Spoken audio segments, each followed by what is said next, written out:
রেহাই দিল না মা, বোন, এমনকি দাদিমার বয়সী মহিলাটিকে।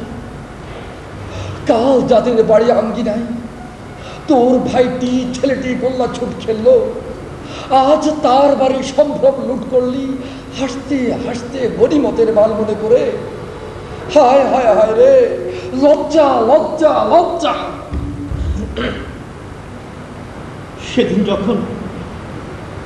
সেদিন যখন 12 বছরের কিশোরীটিকে খাবলা খাওয়ার জন্য নরপশুর দল ঝাঁপিয়ে পড়ল, কিশোরীটির মা তাদের হাতে পায়ে ধরে মিনতি করে বলল, বাবারা তোমরা একজন একজন করে যাও, একসাথে যেও না। ও যে সইতে পারবে না বাবারা, ও যে আমার ছোট্ট খুকিটি।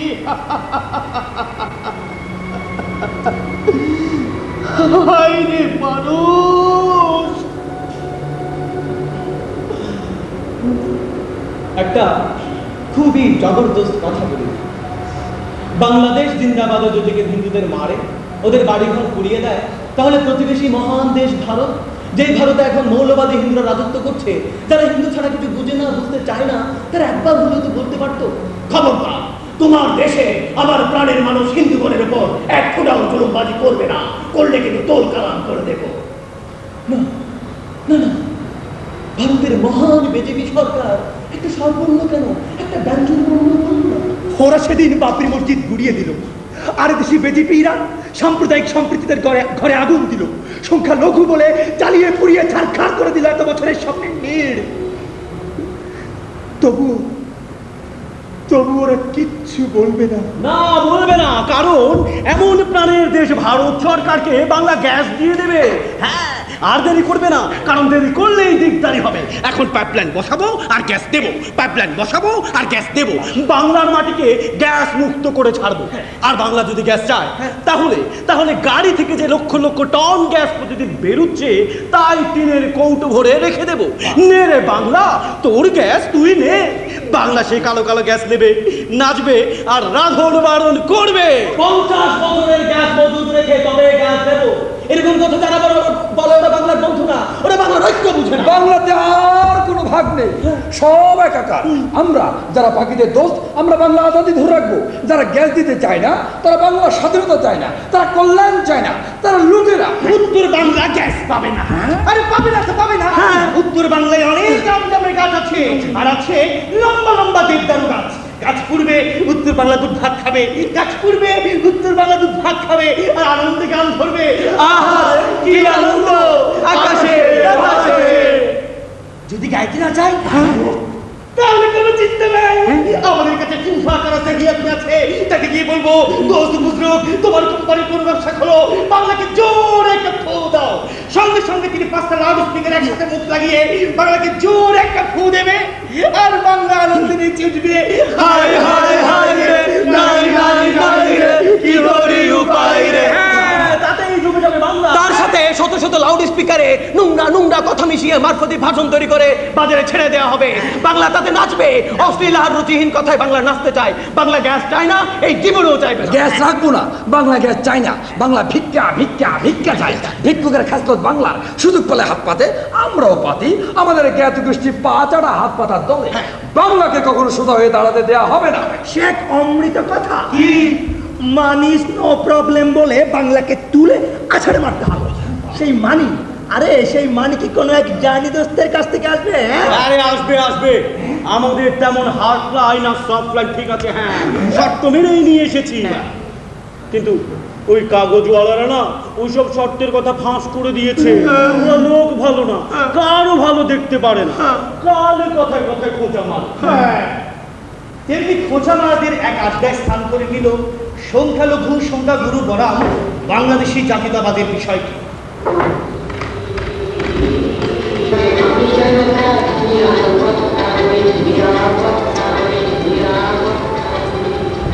হ্যাঁ, কে যে কখন কার নিরাপত্তা হয় কে জানে। আমার এখানে এক বন্ধুর সঙ্গে টেলিফোনে আলাপ, সেই 11ই সেপ্টেম্বরের পর কর্মস্থলে নিজের নামটা বলতে লজ্জা পায়। ঘনিষ্ঠ বন্ধু বান্ধবরা আগের মতো আর ওয়ার্ম, বাসে ট্রেনে পার্কে নাম শুনলে ওরা উঠে চলে যাবে। আবার কখনো কখনো টেলিফোনে হুমকি। এতেই তারা এত নিরাপত্তাহীনতায় ভুগছে। হ্যাঁ, তাহলে বুঝেন এই বাংলাদেশের সংখ্যালঘুরা কতটা গ্লানির মধ্যে বাস করছে। আর ওরা তো শুধু হিন্দু নয়, বৌদ্ধ, খ্রিস্টান, শিখ, জৈন থেকে শুরু করে শিয়া, কাদিয়ানি বা ইসমাইলি মুসলমান সবাই। হ্যাঁ, বাংলাদেশ থেকে হিন্দু বিতরণ সমাপ্ত হলেই দেখবেন আর একটা নতুন ইস্যু নিয়ে দাঙ্গা শুরু হয়ে গেছে। তখন দেখবেন এই মুসলমানদের মধ্যে কারা সাচ্চা, কারা নাখাস্তা, কারা পাকবান্দা, কারা অর্ধমালু, এ নিয়ে আরেক দাঙ্গা অনিবার্য। এটা থামবে না। এক্ষেত্রে বাংলাদেশের গুরু হচ্ছে পাকিস্তান, আর পাকের গুরু ওই আফগানিস্তান। আসলে কি জানেন, 80-র দশকে কমিউনিস্ট ছাড়া আফগানিস্তানের সামনে কোনো শত্রু ছিল না। সোজা হিসাব, ওই ইহুদি নাসারারা লোক খারাপ হলো, ওদের তো একটা ধর্ম আছে, ওইদিকে সাম্যবাদীদের সেটাও নেই। অতএব প্রয়োজনে ইহুদি নাসারাদের সহযোগিতা নিয়েই ওই নাস্তিক খতম করতে পারলেই আমরা সুখে থাকবো। এই নাস্তিক সোভিয়েতের বিতরণের পর ইসলামী শাসন ব্যবস্থা কায়েম করা হলো। কিন্তু সুখ শান্তি কে এলো না, কে সাচ্চা মুসলমান, কে মেকি মুসলমান, এইসব নিয়ে সাম্প্রদায়িক দাঙ্গা শুরু হলো। ধর্মান্ধতার শাস্তি কতটা করুণ হতে পারে তার প্রমাণ আফগানিস্তান। হ্যাঁ, এখন ওখানে সংখ্যালঘু কারা? আর ওদিকে পাকিস্তানের দিকে দেখুন, ওটা জন্মই তো একটা আজন্ম পাপ। ভারতে মুসলমানরা সংখ্যালঘু, সংখ্যাগুরু হিন্দুদের সঙ্গে থাকা যাবে না, এই কথা বলে জিন্না পাকিস্তান তৈরি করলেন। কিন্তু কি হলো, কিছুদিন পরেই শাসন, শোষণ আর ক্ষমতার দাপটে এই পূর্ব পাকিস্তানের মুসলমানরাই হয়ে পড়ল সংখ্যালঘু। ধর্ষণ আর লুণ্ঠনের বেলায় আশরাফুল মাখলুকাত কিংবা সকল মুমিন ভাই ভাই এসব কোনো থিওরি কাজে লাগলো না। সেদিন এই পূর্ব পাকিস্তানের মুসলমানরা সংখ্যাগুরুর দলে থাকার পরেও শাসন, শোষণ আর অত্যাচারের হাত থেকে রক্ষা পায়নি। এটাই তো স্বাভাবিক। ধর্মান্ধতা কোনো ব্যাকরণ মানে না। যখনই সুযোগ পায় ছবল মারে ভিন্ন মতকে। আজ যে বাংলাদেশের রাষ্ট্রীয় ধর্ম ইসলাম করে ধর্মকে পথে নামিয়ে এই যে এত টানা হেঁচড়া চলছে, এতে তো ক্ষতিটা মানবিকতার। আরে রাষ্ট্রের কি কোনো ধর্ম বিশ্বাস বা ধর্ম থাকা সম্ভব? না, ধর্ম তো রাষ্ট্রাশ্রয়ী নয়, রাষ্ট্র নির্ভর নয়, ধর্ম শাশ্বত। ঠিকই বলেছি, ঠিকই বলেছি। আরে রাষ্ট্রের সৃষ্টিতেই সেদিনের কথা, কিন্তু ধর্ম তা তো মানব সৃষ্টির শুরু থেকে। তাই যে কোনো ধর্ম বিশ্বাসী লোক এটা নিশ্চয়ই মানবেন যে রাষ্ট্র ছাড়া ধর্ম ছিল, আছে এবং থাকবে। তা তো নিশ্চয়ই সকল ধর্মাবলম্বী মানুষের জন্যই হলো রাষ্ট্র। আর রাষ্ট্রের পক্ষে সকলের ধর্ম সমানভাবে পালনের নিশ্চিত করা তখনই সম্ভব যখন রাষ্ট্রের কোনো নিজস্ব ধর্ম থাকে না বা নির্দিষ্ট কোনো ধর্মের প্রতি রাষ্ট্রের পক্ষপাত থাকে। আরে যুগে যুগে মানুষের জন্যই ধর্ম এসেছে, পয়গম্বর এসেছে, রাষ্ট্রের জন্য তো নয়। তবে স্বস্তির সংবাদ হচ্ছে রাষ্ট্রীয় ধর্মবাজরা সভ্য জগতের যোগ্য ঠিকানায় নাম লেখাতে পারে।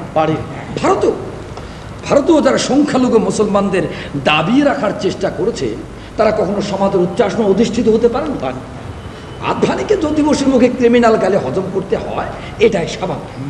দাঙ্গাবাজেরা সবসময় অশান্তিময়। হ্যাঁ, আচ্ছা বলেন তো স্যার, পাকিস্তানে কয়টা দাঙ্গা হিন্দুদের সাথে হয়? শুনেন, পাকিস্তানে তো হিন্দু নেই বললেই চলে, কিন্তু দাঙ্গা থেমেনি। না, এখন খুঁজে বের করা হচ্ছে ওই কওমি মুহাজিররা কোন পদের মুসলমান, কিংবা খতম করো শিয়াদের। তবে সুখের ব্যাপার কি জানেন, আমাদের ঢাকাও ধীরে ধীরে তার গুরু ওই পাকিস্তানের পথে এগুচ্ছে। এখন মনে হচ্ছে বাংলাদেশের প্রবাসী মন্ত্রণালয়ের পাশাপাশি অদূর ভবিষ্যতে প্রবাসীদেরও বাংলাদেশ পুনরুদ্ধার কমিটি গঠন করা জরুরি হয়ে পড়বে। বেশ বলেছেন স্যার। আসল ব্যাপারটা কি জানেন স্যার, এক সময় বাংলাদেশ থেকে হিন্দু বিতরণ সম্পন্ন হলে তখন আবার নতুন করে পাক ঘাটে ধর্ম দাঙ্গা শুরু হবে। তখন বিষয়টা হবে হয়তো কুমিল্লার মুমিন বনাম নোয়াখালীর মুমিন কে বেশি সাচ্চা, আরে কোন পীর খোদার বেশি ক্লোজ, তা আমি তো এখনই মুরিদদের মধ্যে ফাটিং চলছে, মানুষও মরছে। রাজনীতির ধর্মায়ন দাঙ্গা আর অপমৃত্যুর নিরন্তর উৎস। হ্যাঁ, এখন একমাত্র শান্তির উৎস ইতিহাস ও মানবতার আত্ম। আরে ইতিহাস তো সবসময় সংগ্রামী মেধাবীদের পক্ষে। হ্যাঁ, এই দেখেন না, একসময় সংখ্যালঘু বলে যাদেরকে এই দেশ থেকে তাড়িয়ে দেওয়া হলো, তাদের প্রায় সকলেই আজ প্রবাসে অধিক যোগ্যতায় প্রতিষ্ঠিত। এই যে ভারতে বিখ্যাত হিন্দু বাঙালিদের প্রায় সকলেই এককালে এই দেশ থেকে বিতাড়িত। আর এরা এদেশে থাকলে দুর্ভাগ্যের অন্ত ছিল না। হ্যাঁ, দেখতেন ওই জ্যোতি বসু হতেন নারায়ণগঞ্জের মেম্বার, বুদ্ধদেব হতেন সাপ্তাহিক দুর্বলতা সাহিত্য সম্পাদক, আর ওই যে নোবেল বিজয়ী অমর্ত্য সেন উনি হতেন মানিকগঞ্জের মাস্টার, নিরুচ্ছি থাকতেন আগারগড় রেডিওতে, আর সত্যজিৎ বাবু থাকতেন এফডিসির কলোনিতে, আর আমাদের সুনীল দা ওনাকে দেখতেন ও চিত্রাণী মফস্বল পাতা। বেশ বলেছেন। আসলে আমি মাঝে মাঝে ভাবি যে এই নির্বোধরা বোঝে না কেন, এই নির্বোধরা বোঝে না কেন যে ইহুদিদেরকে তাড়িয়ে হিটলার ইউরোপকে আমেরিকার উপর তুলতে পারেনি। বরং দেখুন, আজকের আমেরিকার একজন মূল স্থপতি হচ্ছে সেদিনের সেই বিতাড়িত ইহুদি। ঠিক তেমনি আমাদের পাশের পশ্চিমবঙ্গের উন্নয়নের মূল সূত্রেই রয়েছে এদেশ থেকে বিতাড়িত হিন্দুরা। বুঝলেন ভায়া, কালো মেঘের আড়ালেই লুক্কায়িত থাকে ভবিষ্যতের বিদ্যুৎ।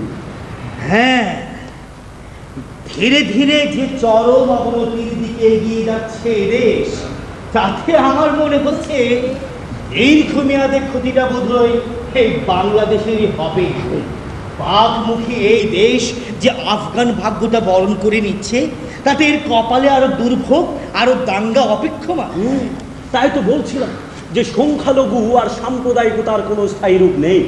তা যদি থাকে, তা রয়েছে অসাম্প্রদায়িকতা আর মানবতার মধ্যে, যারা সেই আলোয় আলোকিত হয়ে পথ চলতে। তার এক বাণীতে বলেছিলেন, সমাজকে অনেক সময় শিশুর মতোই গণ্য করা উচিত। শিশুর সমস্ত আপত্তি মেনে চললে যেমন তার উন্নতি হয় না, তেমনি সমাজের।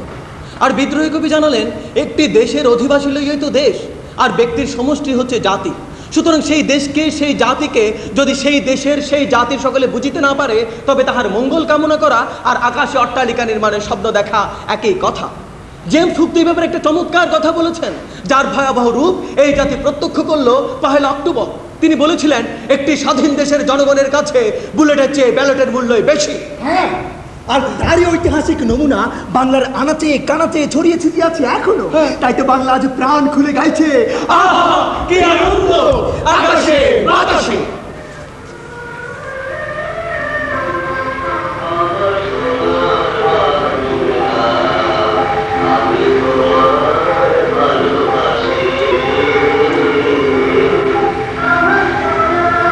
হৃদয়ের অবিরত রক্তক্ষরণ কোথাও জায়গা না পেয়ে শেষ পর্যন্ত স্থান করে নেয় কলমের কালিতে। হয়তো লাভ নেই কোনো, তবু তো প্রকাশ পাবে যন্ত্রণা বৃদ্ধ বাক্যলিপিরা। আমরা আতঙ্কিত, আমরা লজ্জিত, আমরা হতাশ, তবু আমাদের বলতে হবে, আমাদের বলতে হবে পাপ বৃদ্ধ যন্ত্রণার খাতিরে। আমাদের গাইতে হবে অন্তরের অবশিষ্ট শুদ্ধতার দাবিতে। পাখির গান কি বন্ধ করা যায় না বলে তো আজও গাই। মুক্তির প্রেরণায় উৎসারিত সহস্র কণ্ঠের শব্দাবলী দিয়ে সাজানো আমার জাতীয় সঙ্গীত। ভালোবাসার বন্যায় অশ্রু সিক্ত করে আমায়। আমার এখনকার অশ্রু ক্রোধের বহ্নিতে পুড়ে শুকিয়ে যায়। কেননা আমার জাতীয় পতাকায় আজ হিংস্র কসাইদের হাত। এই পবিত্র পতাকায় রক্ত মাংসের গন্ধ কি সহ্য করা যায়? আজকাল সব কিছু সয়ে নেই আমরা। কল্পনায় নয়, বাস্তবে শুয়োরের থুতু খেয়ে আমাদের বেঁচে থাকা। এই নির্বাচন যদি অবাধ ও সুষ্ঠু নিরপেক্ষ হয়, তাহলে প্রচণ্ড ভয়ের কথা। কারণ তাহলে আত্মা বেঁচে দিয়েছি, তামসিকতা আচ্ছন্ন হয়ে চেতনা শক্তিকে হারিয়ে ফেলেছি। অস্বীকার করা যায় না যে 96 থেকে 2001 সাল পর্যন্ত নির্বাচিত সরকার তেমন কোনো সাফল্য দেখাতে পারেননি। দুর্নীতি দমনে ব্যর্থতা, সীমাহীন সন্ত্রাস আমার মতো হতাশ করেছে অনেককে। আর প্রধান বিরোধী দল বলে কথিত সেই দলটি যারা সন্ত্রাসকে সাংবিধানিক স্বীকৃতি দিয়েছিল, ইন্ডেমনিটি বিল পাশ করে, আর রাজাকারকে পুনর্বাসিত করেছিল এই বাংলায়, গত সংসদে তারা দিনের পর দিন অনুপস্থিত থেকেছে, হরতালের নামে পুড়িয়ে মেরেছে রিক্সাওয়ালা ট্যাক্সিওয়ালাকে, আর সর্বোপরি অপসংস্কৃতি লালনকারী দলটির সঙ্গে বেঁধেছে জোট। তাদের সাফল্যই বা কতটুকু? শূন্যের কোটা। অন্যদিকে তৃতীয় শক্তি বলতে যাদের বোঝায়, সেই বাম দলগুলো সংগঠিত হতে পারেনি। নিরন্তর জনবিচ্ছিন্নতা আর কুপমণ্ডুকতায় একটি তৃতীয় শক্তির উত্থান হয়নি, যা নিশ্চিতভাবে ভোটারদের বাধ্য করেছে ওই দুটো দলের বাক্স ভর্তি করতে। বাম দলগুলো ছাত্র সংগঠন সমূহের পাড়ায় পাড়ায় মহল্লায় মহল্লায় আয়োজিত সাপ্তাহিক সাহিত্যাবাসরে চ্যাপলিন দেখার আসরে আঙুল ধরে নিয়ে যেত আমাদের, গেছিল লাইন ধরে। আচ্ছা আচ্ছা, খেলাঘরের সেই ঝলমলে দিনগুলোর কথা কি বলা যায়? বলা যায় আজকের খেলাঘর আগামী দিনের বাংলাদেশ স্লোগানকে? সেই আগামীরা আমার ছোট্ট ভাইটি কারো বাড়ির গেটের পেছনে দেয়ালের আড়ালে আড্ডা জমাচ্ছে, আর চ্যাপলিন দেখার পরিবর্তে ক্ষত দর্শনে ক্লেদাক্ত করছে তার অন্তরকে, কোমল হৃদয়কে। আর আজ এই একবিংশ শতাব্দীতে এসে ক্ষমতায় অধিষ্ঠিত করলাম সেই সব বিশিষ্ট রাজাকারদের। প্রত্যক্ষ করলাম এক অপূর্ব মিলন মেলা। রাজাকারের আলিঙ্গনাবদ্ধ এই সেই বিশিষ্ট মুক্তি যোদ্ধাকে অন্তত অন্তত একটিবারের জন্য কি তার হৃদয় কেঁপে উঠেনি? ভাবতে আশ্চর্য লাগে যে ফজলুল হক আমিনী যখন ব্রাহ্মণবাড়িয়াতে মহিলাদেরকে বিজয় উৎসব করতে দিল না, সে মহিলারাই জোট বেঁধে লাইন ধরে ভোট দিয়ে নির্বাচিত করলো ওই চক্রকে। এও কি সম্ভব? কোন উদ্ভট উটের পিঠে চলছে দেশ? আর সেই উদ্ভট উটের পিঠে চড়তে চড়তে, চড়াই উচ্চাই পাড়ি দিতে দিতে এই অদ্ভুত বাঙালি তবু পঞ্চভূত প্রকম্পিত করে গেয়েই চলেছে, আহা কি আনন্দ আকাশে বাতাসে।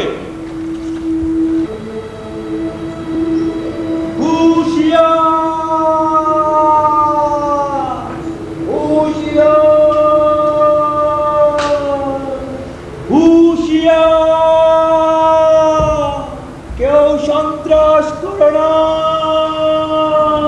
করলেও প্রকাশ্যে করো না।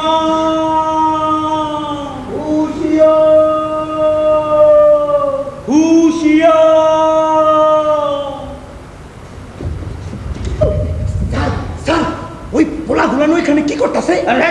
ওরা সব মুড়ি সানা চোখ খাইতেছে, তোমার তো দেখানোর কাম নাই। যাও যাও, গোলাল্লাহান সামনে চলে যাও।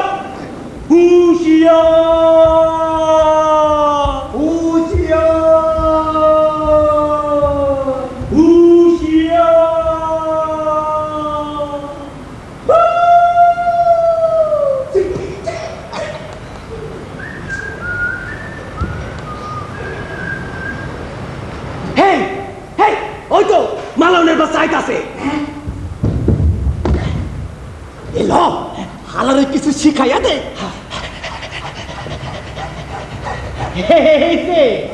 জনসেবক কই যান? চেম্বারে? চেম্বারে জনের কাম নাই, অনেক তো মানুষের সেবা করছে, এবার আমগুর একটু সেবা যত্ন করবার দেন। দেখো বাবারা, তোমরা আমার ছেলের বয়সে, ছেলেরই মতো। ছেলের মতো? ছেলে তো আর না।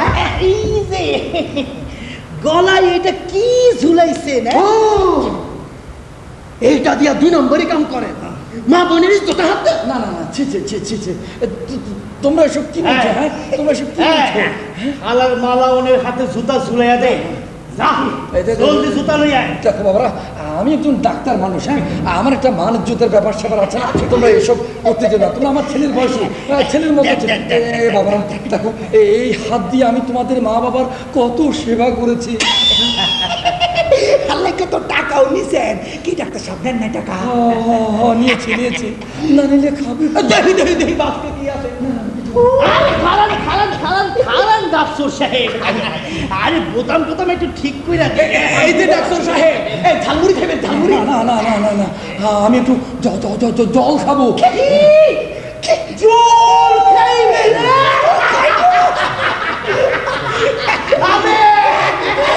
আলার মালাউনের বাচ্চা জল খাইবে। যা পেশাব কর, পেশাব করে লই আয়। দেখো তোমাদের ভাই বোন, আলার মালাউনের বাচ্চারে পেশাব খাওয়াইয়া দে। তোমরা আমার ছেলে বয়সী, দেখো দেখো এগুলো করতে দিও না। আমার একটা মানুষজন আছে, দেখো এই তোমরা সব আমার ছেলে বয়সী তো না? এই বাবা বাবা বাবা, এসব করতে দিও না। আমাকে আমাকে আমাকে এইভাবে অপমান করো না। জুল খাবেন না? জুল একটু জুল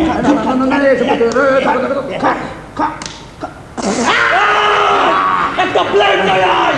শালা মালাউনের বাচ্চাম করে ভোট দেয় নাই, ওরে মুসলমানি করে দিই। এই বাবা, দেখো দেখো, তোমাদের পায়ে পড়ে আমার স্ত্রী ছেলে সন্তান সবাই এতিম হয়ে যাবে তো বাবা। বাবা এসব করতে দেও না। আমি তোমাদের গার্ডিয়ান। আমি তোমাদের গার্ডিয়ান। খবরদার খবরদার। আরে মালাউনের চুল কাইটা খোল খাইলে দে।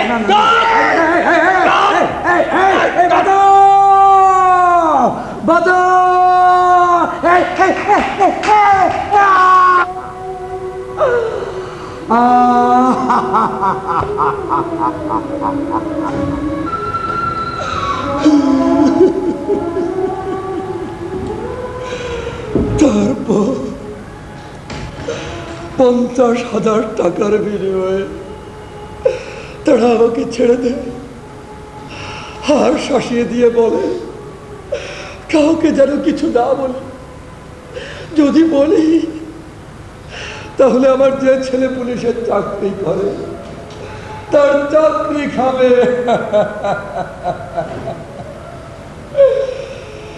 একটা সাদা কাগজে সরিয়ে তারা আমাকে ছেড়ে দেয়। তারপরও প্রতিনিয়ত আমার বাড়িতে এসে আমার ছেলে মেয়েদেরকে বেড়ে ফেলার হুমকি দেয়, আমার স্ত্রীকে অকথ্য ভাষায় গালি গালাজ করে। আপনি প্রশাসনকে কিছু জানাননি? জানিয়েছি বাড়ির সবার আপত্তি সত্ত্বেও আমি ওই মাটি ভাঙ্গা পুলিশ ফাঁড়ির পুলিশ তোমাকে জানিয়েছি, তিনি আমাকে শক্ত থাকতে বলেন। এই কথা বলেই কান্নায় ভেঙে বললেন ডাক্তার টেবলা ডাকুয়া, আর অসহায়ের মতো চেয়ে রইলেন আমাদের দিকে। যে হাত দিয়ে তিনি হিন্দু মুসলমান ধর্ম বর্ণ নির্বিশেষে আত্মের সেবা করতেন, তার সেই হাত আজ থর থর করে কাঁপতে থাকে।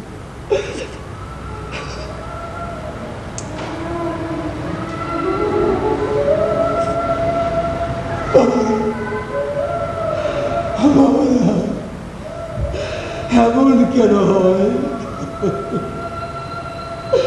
আমি এখন কি করব? আমি এখন আমার স্ত্রী সন্তান দিয়ে কোথায় যাব?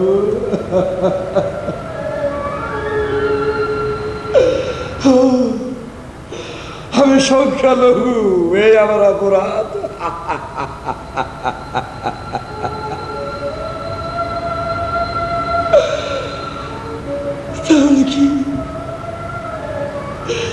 তাহলে কি এই দেশ, এই মাটি আমাদের না?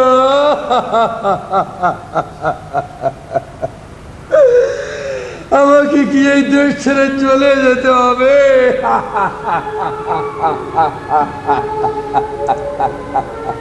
না, এমন নিষ্ঠুর উপদেশ আমরা তাকে দিতে পারি না। কারণ কেউ তা পারে না। নির্বাচনোত্তর পিরোজপুরে এমন ঘটনা ঘটেছে এবং এখনো ঘটছে। সেই গ্রামের এক বৃদ্ধা বললেন, এই জীবনে এমন অত্যাচার, এমন নির্যাতন আমরা দেখিনি। এমনকি ৭১-এর যুদ্ধের সময়ও আমাদের উপর এমন নির্যাতন কেউ করেনি। তাহলে কিসের আলামত? কোন অনিষ্টতার পথে ঘুরছে এই দেশ? আজ তারা কেমন বুক বাজিয়ে অস্বীকার করছে ২৬শে মার্চ, ১৬ই ডিসেম্বর আর ২১শে ফেব্রুয়ারিকে। ৭১-এর ২৬শে মার্চ নাকি দেশ ছেড়ে পালাতে শুরু করে বাঙালি জাতি, আর জাতির জনক বঙ্গবন্ধু আত্মসমর্পণ করে পাকিদের হাতে। ৭১-এর মুক্তিযুদ্ধ হলো পাকি বাহিনীর হটকারিতা আর ভারতের উস্কানিতে এক বিচ্ছিন্নতার আন্দোলন, সম্পত্তির ভাগাভাগির সমস্যা। তাই ১৬ই ডিসেম্বরকে বিজয় দিবস হিসেবে দাবি করা যুক্তিহীন। ৪৭-এ পাওয়া ব্রিটিশদের কাছ থেকে স্বাধীনতায় হলো বাঙালির হাজার বছরের উল্লেখযোগ্য ঘটনা। তাই ১৬ই ডিসেম্বর নয়, ১৪ই আগস্ট হবে বিজয় দিবস পাকিস্তানি আদর্শ। হাইরে অন্ধ অকৃতজ্ঞ জাতি, হাইরে দুর্ভাগা দেশ, এও কি ছিল তোর কপালে? তালেবানরা আফগান ছেড়েছে, কিন্তু পেছনে রেখে গেছে জ্বলন্ত মহাশ্মশান। হ্যাঁ, তালেবানরা আফগান ছেড়েছে, আর ওরা উল্কার বেগে ধেয়ে আসছে সোনার বাংলার দিকে। আর বাংলার তৌহিদি জনতা আকাশের দিকে অস্ত্র উঁচিয়ে তলোয়ার নাচিয়ে মহা উল্লাসে গান ধরেছে, আহা কি আনন্দ আকাশে।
জামু কই কই জামু জনের জায়গাও তো নাই বাপ দাদার ভিটা বড়ই মায়া শীতলক্কার জল দমকে দমকে খালি টান দেয় মোসর দেয় হায় রে মাটি সোহাগী মাটির গন্ধ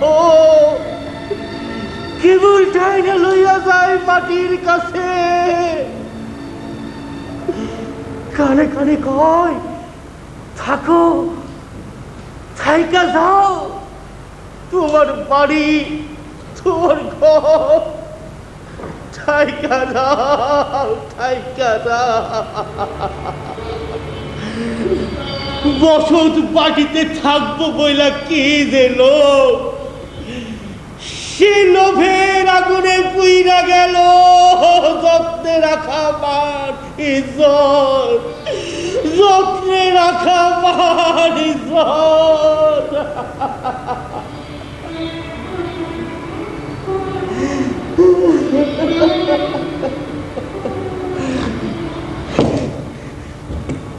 দেশ বিভাগের কালে ওই তিরঙ্গা নিশান খুব ডাকছিল তার কাছে যাই নাই যাই নাই পারি নাই এই মাটি ছাড়তে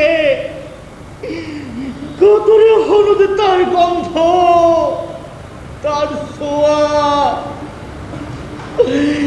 ৭১ শীতলক্কার বুকে ডিঙা ভাষা নাই পাড়ি দিব বইলা হায় রে মায়া নদীর মায়া মাটির মায়া সেই মায়াতে কইরা গেল উঠান দুয়ার ভিটা বাড়ি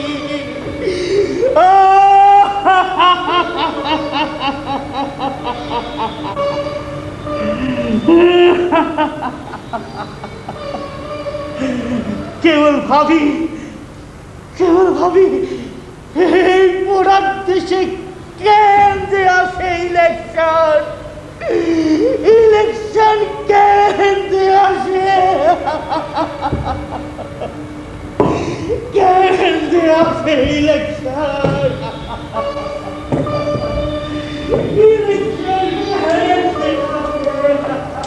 ইলেকশন আসে, বারবার আসে, বড় শান শওকতে আসে এই বাংলায়। আসে দেয়া আর নেয়ার হিসেব বিলেতে, দেব আর নেব, মেলাবো বিলিব। আহারে, এবারের নির্বাচনে দেশের সচেতন জনগণের চূড়ান্ত রায় গেছে সন্ত্রাস ও দুর্নীতির বিরুদ্ধে। হ্যাঁ, জেল হত্যা মামলার এক আসামি যিনি জেলে থেকেও নির্বাচন করলেন, আর এদেশের গণতন্ত্র পরায়ণ জনতা ফোনে উজাড় করে ওনাকে ভোটও দিয়েছে। আরেক ভয়ঙ্কর বোমা সন্ত্রাসী আর পুলিশ হত্যা মামলার আসামি মুফতি আমিনীকে গেল সরকারের আমলে গ্রেপ্তার করা হলে তখন সে শাসিয়ে দিয়ে বলেছিল, দেখিস আমাদের সরকার ক্ষমতায় এলে তোদের এই স্বরাষ্ট্রমন্ত্রীকে কোমর বেঁধে এনে শায়েস্তা করা হবে। বলেন কি, এতটা নিশ্চিত ছিলেন তিনি? হ্যাঁ, অনেকেই ছিলেন। না হলে আরেকজন কি করে বললেন যে তত্ত্বাবধায়ক সরকার আসো, তোদের দেখে নেব। সত্যি সেলুকাস, বিচিত্র এই বঙ্গদেশ। ব্রিটেনে একটা কথা চালু আছে, কি দলীয় সরকার হচ্ছে অস্থায়ী শাসক আর আসল শাসক হচ্ছে পার্লামেন্ট এস্টাবলিশমেন্ট। আর এখানেই ক্রমে ক্রমে গজিয়ে ওঠা পাকি প্রেমীরা ওদের শিখর গজিয়েছে ৭৫-এর পর থেকে ২১ বছর ধরে। আরে না না, তারও আগে থেকে। আচ্ছা, এই ব্রিটিশ বাম তথ্যবিদ জ্যাক ওয়াদিস ওই মুজিব সরকার সম্পর্কে কি মন্তব্য করেছিলেন মনে পড়ে? কি মন্তব্য করেছিলেন? তিনি বলেছিলেন, they were in office but not in power, অর্থাৎ তারা সরকারে থাকলেও তাদের হাতে কোনো ক্ষমতাই ছিল না। আর তাই তো ৩০ বছর ধরে স্বাধীন বাংলার স্বপ্ন বাস্তবায়নে এত জেল জুলুম অত্যাচার সহ্য করেও স্বপ্নের সোনার বাংলাকে ৫টি বছরের জন্য দেখে যেতে পারলেন না। আর তার স্বদেশ প্রত্যাবর্তনের দিন দেওয়া ভাষণে লাখো জনতার ঢল দেখে আবেগে আপ্লুত হয়ে তিনি বিশ্বকবির কবিতার দুটো লাইন আওড়েছিলেন। ৭ কোটি জনতার হেমুগ্ধ জননী। টেলিভিশন বাংলার কথা বলছিল, বাংলাকে প্রতিদিন জাগ্রত করছিল। তাই সামান্য গুলি তো নয়, একেবারে মেশিন গান চালিয়ে ২১শে টেলিভিশনটা ছিন্ন ভিন্ন করে দিয়েছে। এখানে কোনো ২১ থাকবে না। হ্যাঁ, কেবল থাকবে তারা, তারা রাজাকার আর রানীরা। ওরা যাই করতে চাইবে তাই বাঙালিকে করতে বাধ্য করা হবে।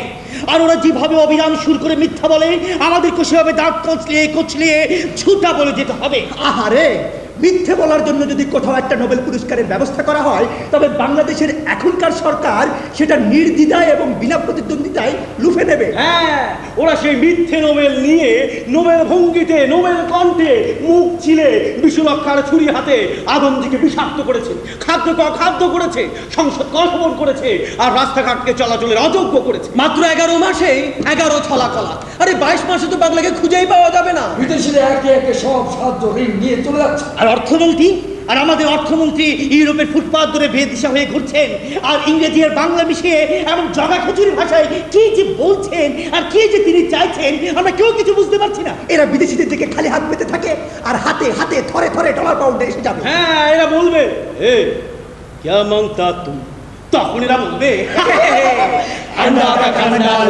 আর সেই আন্ডাগা খান্ডালার বিনিময়ে বাঙালি হাসিতে নাচিতে ব্যথিতে চন্মন করতে করতে চট্টগ্রামের বন্দর খান করে দিবে সম্প্রদান। হ্যাঁ, এই সম্প্রদান কালে বাঙালি মহা খুশি, তাই বলো সবে খুশি খুশি খুশি, আমরা সবাই খুশি। মানে চুষে চুষে আম খেতে যেমন মজা লাগে, তেমনি এক মজার সময় চলছে সারা বাংলা জুড়ে। আহারে কি মজার সময়! কেউ জানে আর না জানে পানি, গ্যাস, বিদ্যুৎ আর তেল ভীষণ অহংকার পেয়ে গেল। হ্যাঁ, তেল আর জলে এই প্রথমবারের মতো মিল খেয়ে গেল।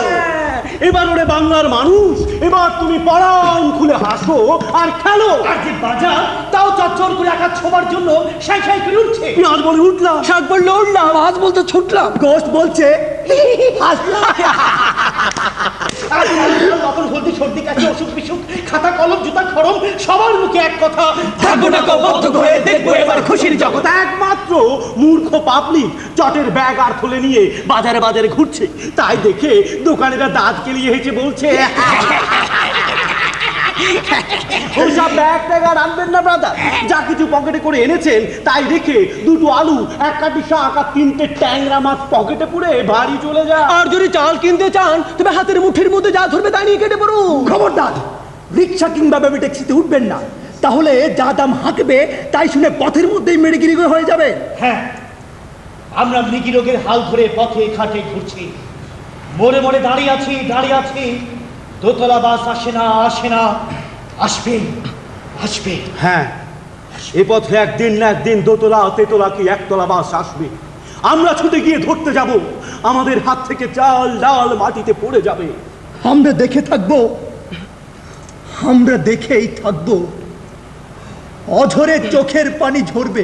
আমরা হাসবো, হাসতে হাসতে হাসতে হাসতে আমরা যখন প্রায় সবকিছু হারিয়ে বেয়াদব হয়ে যাব, তখন একজন মহান তালেবান এসে বলবে, তোদের যত গান, যত শহীদ মিনার আর যত ভাস্কর্য সব ভেঙে গুড়িয়ে দেওয়া হবে। তোদের মুখে গ্যাস ভরে দিয়ে তোদের 1000 বছরের পরিচয়কে ঢেকে দেবো, তোরা নিশ্চিন্ন হয়ে যাবি। আমরা হাসবো,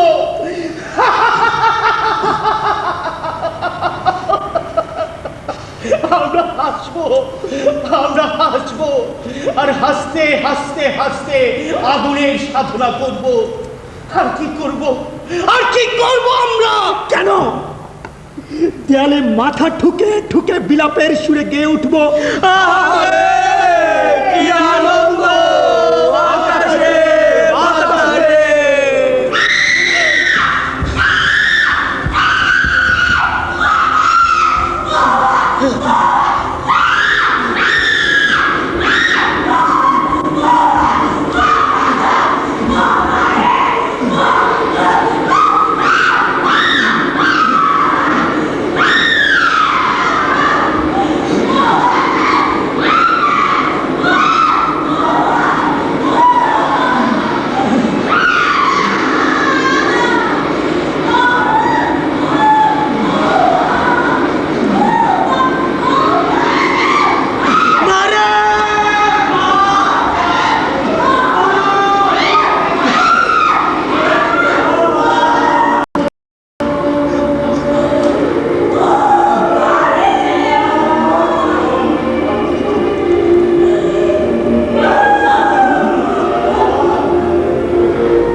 বর্তমানে বাংলাদেশ এক মৃত্যু উপত্যকায় পরিণত হয়েছে।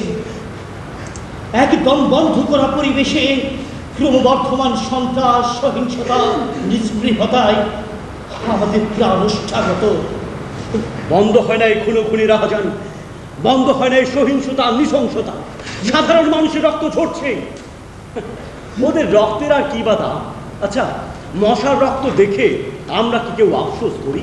সেদিন ঢাকায় শিহাবের মতো এক স্কুল পড়ুয়া কিশোরকে যেভাবে কেটে টুকরো টুকরো করে লেকে নর্দমায় খাঁদা খন্দে পুঁতে রাখা হয়েছিল, সেই নৃশংসতায় যতটা না আমার বুক ভেঙেছে, তার চেয়েও বেশি নির্মম মনে হয়েছে এদেশের লক্ষ কোটি শিহাবের শিক্ষক, অভিভাবক আর সুবর্ণোধ্যায়ীদের পলায়নপ্রতা আর নিস্পৃহতায়।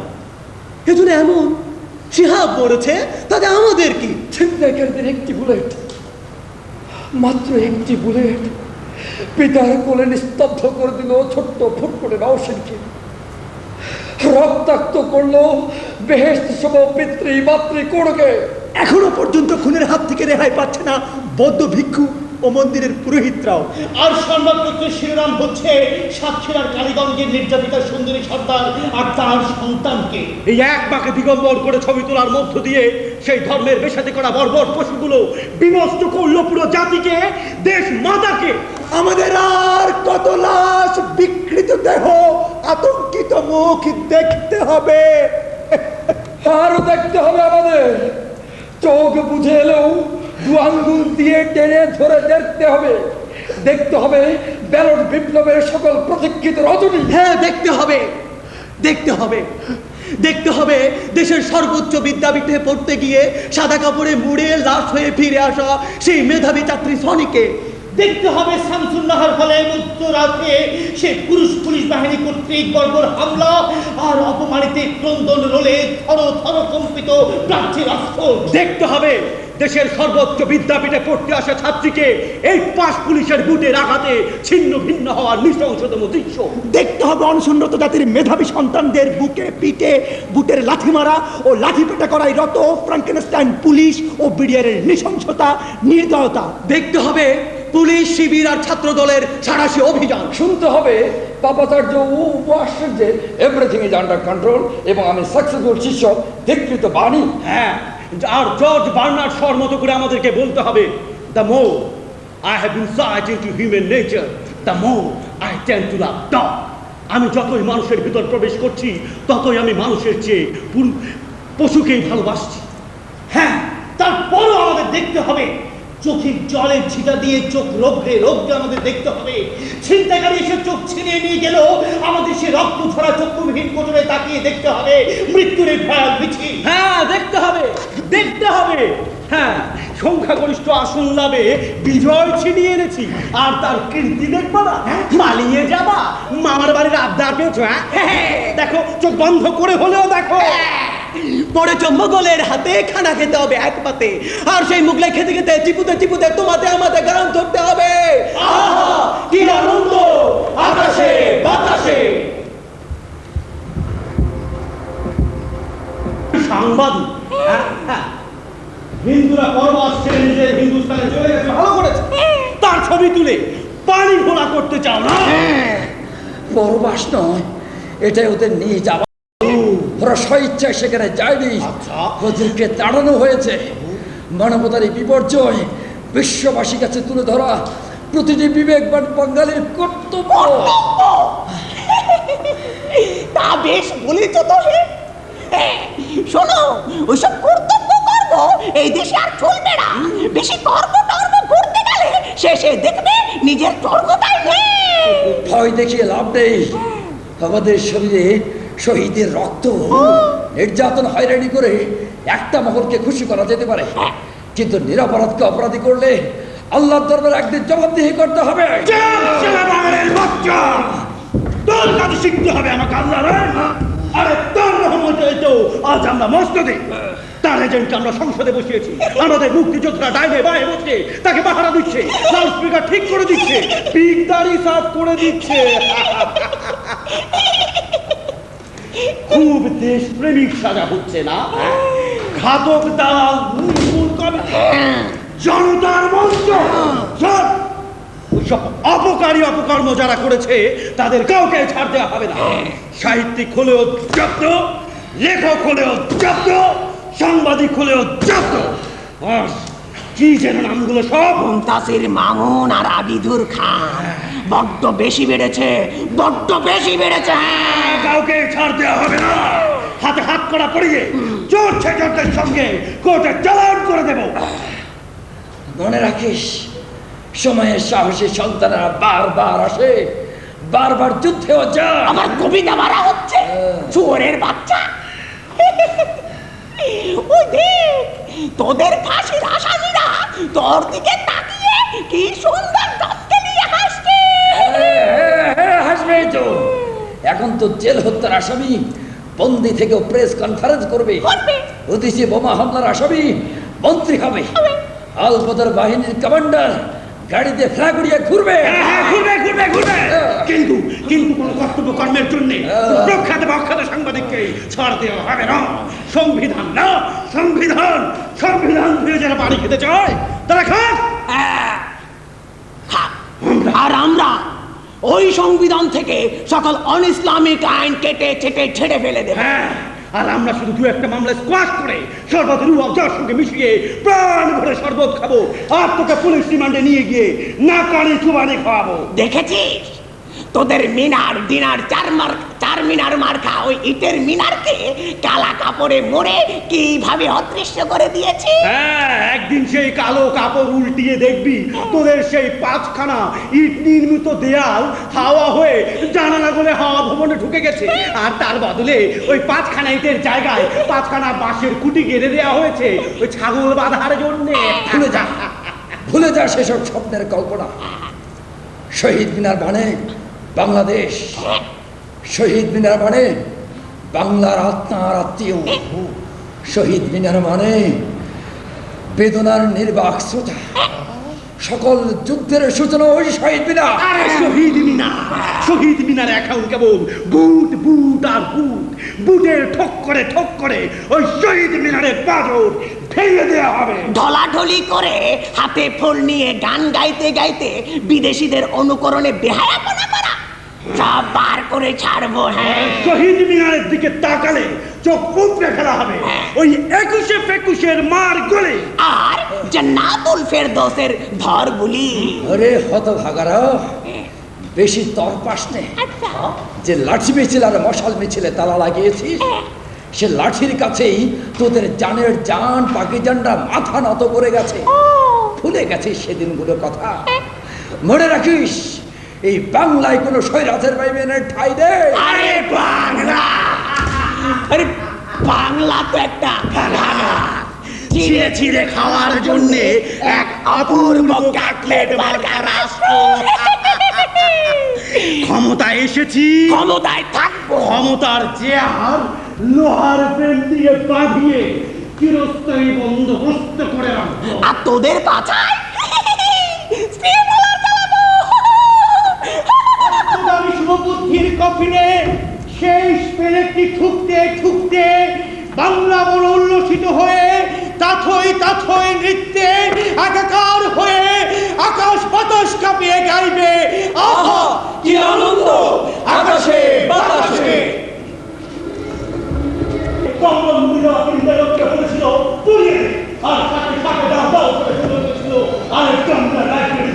আমি সেই লোকটাকে চিনি। যে লোকটা সকালবেলা আলোয় বসে পৃথিবীর শ্রেষ্ঠ চায়ের কাপে চুমুক দিতে করে ইহুদিদের বললেন ইহুদিদের ইসরায়েলে ঢুকতে দেবেন না, আমি সেই লোকটাকে চিনি। যে লোকটা সেদিন 32 নম্বর সিঁড়িতে স্তব্ধ করে দিয়েছিল একটি সোনালী স্বপ্নকে, আর সাংবিধানিক বৈধতা নিয়ে দিনের পর দিন মহিম অনুধারণ করে নিচ্ছিল এখানে ওখানে, আমি সেই লোকটাকে চিনি। যে লোকটা গঙ্গা ও বঙ্গমের মাঝখানে দাঁড়িয়ে বলেছিল 48 ঘন্টার মধ্যে বাবরি মসজিদ ভাঙতে হবে, আমি সেই লোকটাকে চিনি।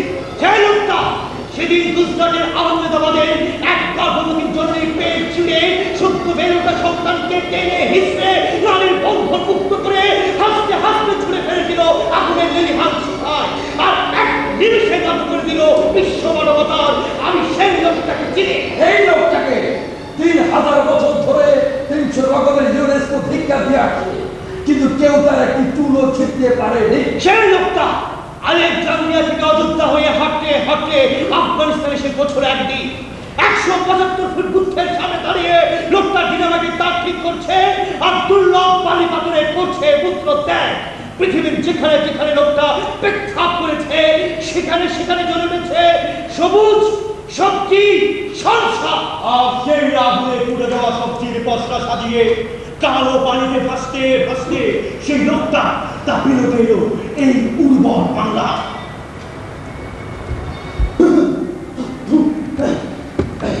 कौन है? सेकंड से तो कुछ पहचान पहचान लग रहा है। अरे भाई কিছু তো বলেন। अरे भाई अंधेरे में क्यों, आइए आइए रोशनी में आइए। না, এই বেশ ভালো। আলোতে আমাদের বড় ভয়। 30 বছর অন্ধকারে থাকতে থাকতে এই চোখ আর আলো সইতে পারছে না। अच्छा अच्छा ठीक है, लेकिन ये तो कहिए আপনারা কারা क्या चाहिए? আমরা বাংলার মানুষ, আমরা আমরা ক্ষমা চাইতে এসেছি। ক্ষমা? আরে ভাই ক্ষমা কিস বাত কি? আমরা 71-এর কৃতকর্মের জন্য ক্ষমা চাই। আমরা ক্ষমা চাই শতকোটি বাঙালির পক্ষ হয়ে, ক্ষমা চাই লাখো শহীদের কসম কেটে কসম কেটে। आप लोग मुक्ति हैं? यानी कि আপনারা মুক্তি যোদ্ধা? হ্যাঁ রাজু, এই বাটির বুকে হাত রেখে সম্ভ্রম হারানো বন্ধের নামে কথা মুখে আমি চিৎকার করে বলছি, আমরা মুক্তি যোদ্ধা, আমরা মুক্তি যোদ্ধা, আমরা ভুল করেছি। अल्हम्दुलिल्लाह अल्हम्दुलिल्लाह अल्हम्दुलिल्लाह। तो 30 বছর পর হলো ये तो एहसास हुआ कि আপনারা ভুল করেছিলেন, लेकिन भाई उससे भी बढ़कर और भी बहुत बहुत भूल আপনারা করেছেন। हाँ, कम से कम एक बार के लिए तो ये एहसास होना चाहिए था कि আমরা এখনো শেষ পেয়ে যাইনি। এই বাংলার একুনে সেকুনে বড় খুশ মেজাজ আর বহুত আরাম से আমরা এখনো আছি।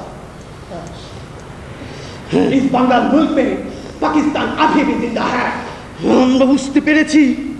আমরা বুঝতে পেরেছি এদেশের লক্ষ কোটি মানুষের মনে ওরা ওরা প্রগতির বুলি কপ চালিয়েও মনে এক গহীন করে লালন করে এসেছে পাকিস্তানি সব शकर शकर शकर खुदा का।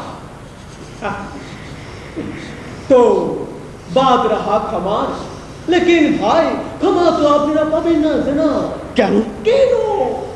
আরে ভাই मुझे साहब तो क्षमा করে দিয়েছিলেন, আর তার বদৌলতে আজ আমরা এখানে यहाँ।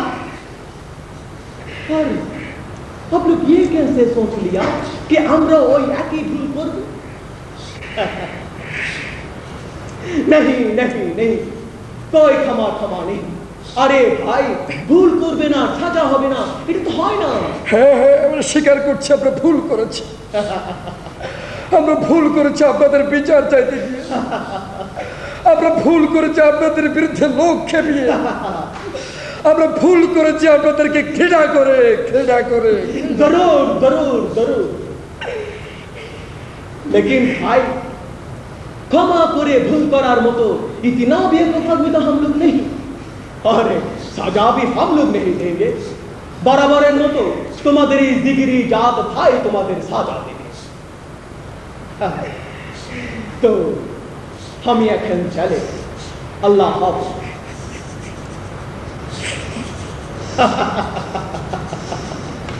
बंगाली हार ही गया।